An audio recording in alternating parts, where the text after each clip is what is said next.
بسم اللہ الرحمن الرحیم رب اشرح لی صدری ویسر لی امری واحلل عقدۃ من لسانی یفقہوا قولی۔ آج ہم جس جنگ کے اوپر بات کریں گے وہ اسلام کی سب سے پہلی باقاعدہ جنگ تھی۔ اس سے پہلے جھڑپیں ہوتی رہتی تھیں، چھاپہ مار کارروائیاں ہوتی رہتی تھیں، لیکن باقاعدہ جنگ نہیں ہوئی تھی۔ جب یہ ریاست مدینہ جو ہے وہ اپنے ثمرات دوسرے علاقوں میں پھیلانے لگی اور لوگ مسلمان ہونا شروع ہو گئے، تو یہ بات کفر کی طاقتوں کو کیسے برداشت ہو سکتی تھی کہ ایک ایسی ریاست جنم لے چکی ہے جس کا رب اللہ تعالیٰ ہے، جس کا نظام خدا کا نظام ہے، جس میں جو قوانین چلتے ہیں خدا کے قوانین ہیں، اور جس کا معاشرتی نظام خدا کا بنایا ہوا ہے۔ تو انہوں نے سارے لوگوں نے جمع ہو کر یہ کہا کہ یہ بہتر وقت ہے کہ اس ریاست کو اسی وقت کچل دیا جائے۔ چنانچہ قریش سارے جمع ہوئے اور انہوں نے 1000 کا لشکر تیار کیا، جس میں سے ہر لشکر باقاعدہ بیٹل پروون سولجر تھا، ان کے جرنیلوں میں سے تھا، اس کو تلوار چلانا نیزہ چلانا آتا تھا۔ رسول اللہ صلی اللہ علیہ وسلم صرف دین کا کام اسلام پھیلانے کے حساب سے نہیں کر رہے تھے، بلکہ وہ پل پل کی خبر رکھتے تھے۔ ان کے جاسوسوں نے ان کو آگے بتایا کہ قریش 1000 کا لشکر لے کے مدینہ کی طرف آ رہے ہیں، تو رسول اللہ صلی اللہ علیہ وسلم نے یہ سوچا کہ ہم ان کو آگے بڑھ کے بدر کے مقام پر روکیں گے۔ چنانچہ 313 صحابہ تیار ہوئے۔ یہاں یہ بتانا ضروری ہے کہ اس وقت تک ان 313 صحابہ کے اندر صرف 2 صحابہ ایسے تھے جو جنگوں کے لحاظ سے مشہور تھے، باقیوں کے بارے میں کوئی یہ نہیں جانتا تھا کہ ان کو تلوار چلانی بھی آتی ہے۔ اور وہ 2 صحابہ جو تھے اس میں حضرت عمر تھے اور حضرت حمزہ تھے، جن کے بارے میں قریش یہ کہتے تھے کہ ان کے پاس تو کل 2 ہی تو لوگ ہیں لڑنے والے۔ اور وہ 313 صحابہ کو لے کے رسول اللہ صلی اللہ علیہ وسلم جنگ بدر پہنچے۔ اس کے ساتھ بہت مزے کے واقعات ہیں۔ سب سے پہلا واقعہ تو یہ ہے کہ قریش پہلے پہنچ گئے تھے، تو انہوں نے صحرا میں 2 طرح کی زمینیں ہوتی ہیں، ایک ریتیلی زمین ہوتی ہے اور ایک سخت ہموار لیکن مٹیالی زمین ہوتی ہے، جس میں ریت کی جگہ مٹی کا کانٹینٹ زیادہ ہوتا ہے۔ وہاں پہ انہوں نے اپنا پڑاؤ ڈالا تاکہ وہ پیر جما کے چل سکیں، لڑ سکیں۔ اور ریت میں کیونکہ آپ کے پاؤں پھنستے ہیں تو آپ کا بھاگنا دوڑنا مشکل ہو جاتا ہے۔ تو اب مسلمان جب پہنچے تو ان کو جو ہے وہ ریت والی زمین ملی۔ اب رسول اللہ صلی اللہ علیہ وسلم نے دعا کی کہ اے اللہ تو ہماری مدد کر۔ تو سب سے پہلی مدد تو اس طرح نازل ہوئی کہ اچانک بارش ہو گئی، اور جیسی بارش ہوئی تو جو سخت مٹیالی زمین تھی وہ کیچڑ بن گئی، اور جو ریتیلی زمین تھی وہ ٹھوس پتھر بن گئی۔ تو جو پلاننگ کا کفار کر کے جس جگہ بیٹھے تو ان کے اپوزٹ چلی گئی کہ ان کے لیے بھاگنا دوڑنا مشکل ہو گیا اور مسلمانوں کے لیے بھاگنا دوڑنا آسان ہو گیا۔ ساتھ ساتھ مسلمانوں نے ریتیلی زمین پہ حوض بنا لیا اور وہاں پہ پانی کو کھڑا کر لیا، اور وہاں پہ کیچڑ اتنی ہو گئی تھی کہ پانی کو جمع نہیں کیا جا سکتا تھا۔ یہ سب سے پہلا ایک واقعہ ہوا۔ پھر قرآن میں جیسے آتا ہے کہ فرشتوں نے ان کی مدد کی اور وہ فرشتے جوک در جوک ان کی مدد کو پہنچتے رہے، تو یہ ایک اور واقعہ ہے۔ اس سے زیادہ ایک اور اہم واقعہ یہ ہے کہ ابو جہل جو ہے آدھے راستے تک بھی یہ چاہتا تھا کہ وہ واپس چلا جائے، مگر جب اس کا یہ ارادہ شیطان نے بھانپا تو شیطان ایک سردار کے روپ میں اس کے سامنے نازل ہوا اور کہا کہ تم کس سے ڈر کر جا رہے ہو؟ مسلمانوں کو آج کچھ لو، ہم تمہارے ساتھ ہیں۔ اور ابو جہل یہ سمجھا کہ یہ عرب کا کوئی بڑا سردار ہے جو میرے ساتھ ہو لیا، اور شیطان کے ساتھ پوری جو کہ عربی لباس میں قریشی لباس میں ڈھل چکے تھے اس کی ایک جماعت تھی۔ جیسے وہ جنگ بدر کے مقام پر پہنچا اور اس نے دیکھا کہ فرشتے نزول کر رہے ہیں مسلمانوں کی مدد کے لیے، تو شیطان دم دبا کے بھاگا۔ تو ابو جہل نے پیچھے مڑ کے کہا کہ تم کہاں جا رہے ہو؟ تم تو مجھے یہاں تک لے کر آئے ہو۔ تو شیطان نے یہ کہا کہ جو میں دیکھ رہا ہوں تم نہیں دیکھ رہے، بہتر ہے یہاں سے بھاگ لیا جائے۔ تو ابو جہل اب وہاں پہ اپنے سرداران قریش کے ساتھ اکیلا رہ گیا، جن کی کل تعداد پھر بھی بہرحال 1000 تھی، مسلمان 313 تھے۔ اور میں دوبارہ یہ بتاؤں کہ اس میں صرف 2 لوگ ایسے تھے جن کے پاس جنگی مہارت تھی۔ حضور صلی اللہ علیہ وسلم نے دعا کر کے جنگ شروع کی اور کمان جو ہے وہ حضرت حمزہ کو دی۔ اب عام حملے ہونے سے پہلے ہوتا یہ تھا کہ عرب کے بہادر نکل کے للکارتے تھے دوسرے کو، اور اس کے بعد وہ 1 on 1 جنگ کرتے تھے۔ تو سب سے پہلے جو ہے عتبہ شیبہ اور ایک اور قریشی سردار باہر نکلا اور اس نے کہا کہ ہم سے کون جنگ کرے گا؟ تو اچانک 2 انصاری جس میں برا بن مالک بھی شامل تھے وہ پھرتی سے لپک کے سامنے آئے۔ تو اس وقت وہ اتنے غلیظ اور مغرور تھے قریشی کہ انہوں نے کہا کہ ہم ان کسانوں سے لڑنے نہیں آئے، اور ہماری تلواروں کو ان کے خون سے ناپاک خدا نخواستہ نہ کرو، ہمارے برابری کے لوگ بھیجو۔ تو رسول اللہ صلی اللہ علیہ وسلم نے انہیں واپس بلا لیا، اور پھر حضرت حمزہ، حضرت علی اور ایک اور صحابی جو ہیں وہ ان کے سامنے ہوئے۔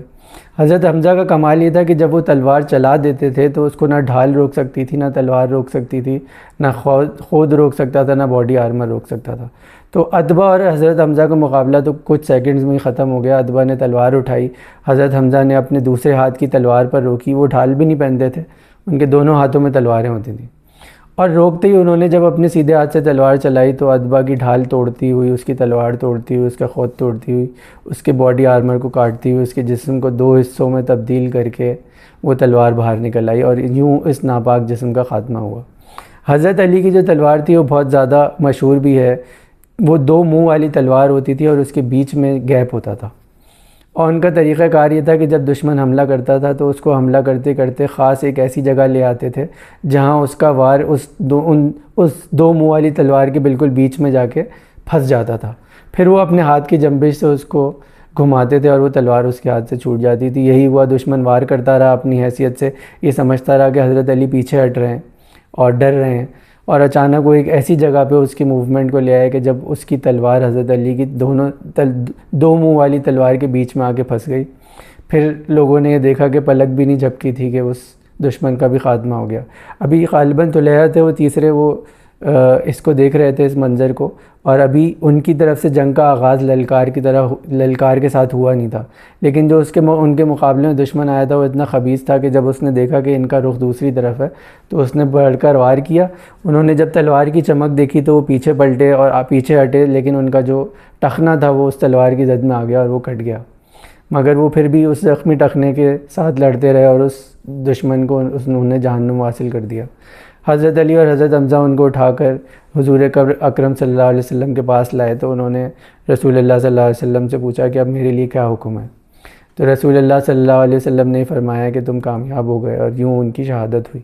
پھر ایک عام حملہ ہوا اور پھر لوگوں نے یہ دیکھا، وہ جن کو وہ کسان کہہ رہے تھے، وہ جن کو یہ کہہ رہے تھے کہ یہ تو شہ سوار نہیں ہے، ان سے لڑنا ہمارے لیے باعث تضحیک ہے، ان لوگوں نے ان کو آنن فانن بھگا دیا۔ 80 لوگ کفار کے، جو 80 سردار تھے، وہ اس جنگ میں مارے گئے، باقی بھاگ گئے۔ اس میں سے 4 لوگ وہ تھے جس کے لیے رسول اللہ صلی اللہ علیہ وسلم نے بتا دیا تھا کہ ابو جہل اس جگہ مرے گا، ایک اور سردار اس جگہ مرے گا، وہ چاروں ٹھیک اسی جگہ مردہ پائے گئے۔ اس جنگ کا ایک بڑا زبردست واقعہ اور ہے کہ ابو جہل جو ان کا سب سے بڑا کمانڈر تھا، جس کے گرد چاروں طرف بہت سارے سپاہی پہرا دے رہے تھے، اس کو مارا کس نے؟ یہ آپ کے لیے بڑی حیرت کی بات ہوگی۔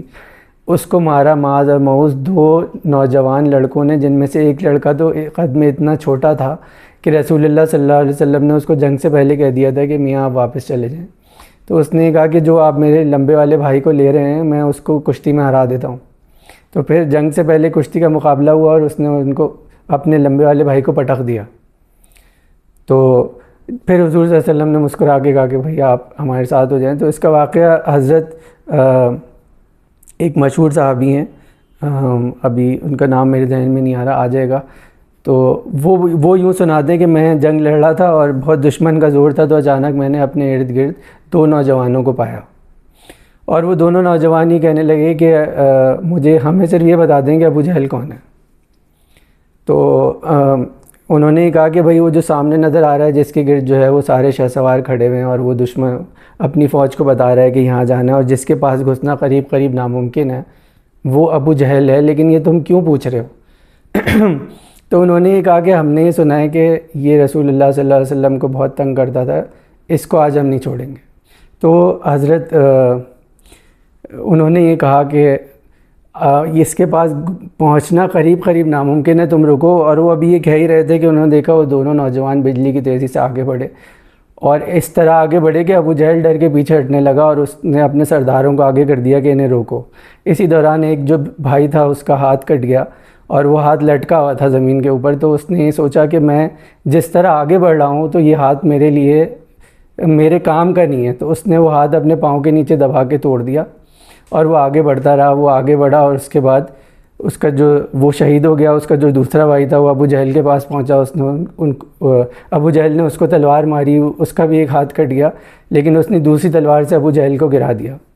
اور جیسے ہی عبد الرحمن بن عوف تھے وہ صحابی، وہ دیکھ رہے تھے دور سے یہ منظر، اور جیسے ہی اس نے ابو جہل کو گرا دیا، اس نے اس کا سر کاٹا تو ابو جہل کے گارڈ نے اس نوجوان کو بھی شہید کر دیا، لیکن اس عبد الرحمن بن عوف اس کے پاس پہنچے اور یہ اعلان کر دیا کہ ان کا سردار مارا گیا، اور یوں جنگ کا خاتمہ 2 نوجوان لڑکوں نے کر دیا۔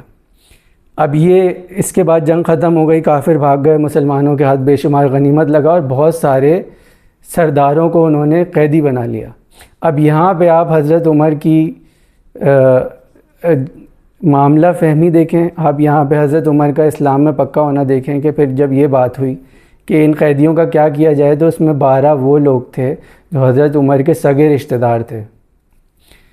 تو حضرت ابوبکر صدیق اپنے حلم، اپنی رحم، اپنی نرم دلی کی وجہ سے مشہور تھے، تو انہوں نے کہا اے اللہ کے رسول ان کو معاف کر دیتے ہیں۔ جب حضرت عمر کی باری آئی تو حضرت عمر نے یہ کہا کہ یہ اے اللہ کے رسول انہیں چھوڑ دیں گے، یہ اگلے سال دوبارہ آ جائیں گے۔ تو ایسا کرتے ہیں کہ ہم میں سے ہر شخص اپنے رشتہ دار کو قتل کرے، میں اپنے کزن کو قتل کرتا ہوں، دوسرا جو ہے وہ اپنے بھائی کو قتل کرے، تاکہ یہ لوگ دوبارہ کبھی نہ آ سکیں۔ بہرحال کیونکہ حضور صلی اللہ علیہ وسلم بھی صلح رحمی چاہتے تھے تو انہوں نے ان کو واپس بھیج دیا، لیکن تاریخ نے یہ دیکھا کہ وہ اگلے سال وہی سارے کم بخت دوبارہ مسلمانوں سے لڑنے آ گئے، لیکن یوں جنگ بدر کا خاتمہ اسلام کی پہلی فتح کے ساتھ ہوا۔